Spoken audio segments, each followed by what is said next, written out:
Make sure to turn off your Shockwave unit. Use the black round-shaped key found in your applicator box to loosen the piece holding the transmitter head in place. Once loose, use your hands to loosen it completely and remove the piece along with the transmitter head. Take the silver key in the Shockwave applicator box and line it up with the silver slits on the applicator.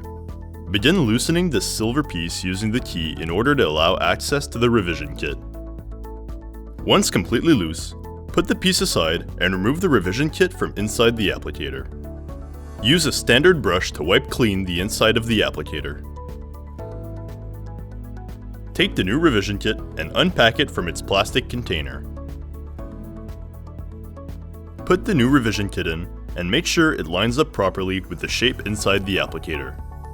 Put the silver piece back in and begin tightening with your hands until you begin to feel resistance.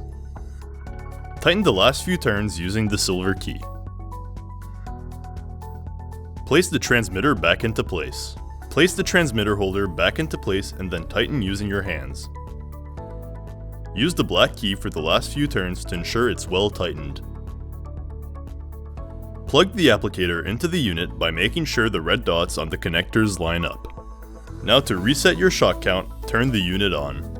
Press and hold down Escape and Enter at the same time, then press Number of Shots while holding the other two buttons down, and then let go of all buttons. Press and hold Enter to clear the shocks. Once the shots are cleared, press Escape to begin using your unit. For more information on Ortho Canada's BTL modalities, please visit orthocanada.com.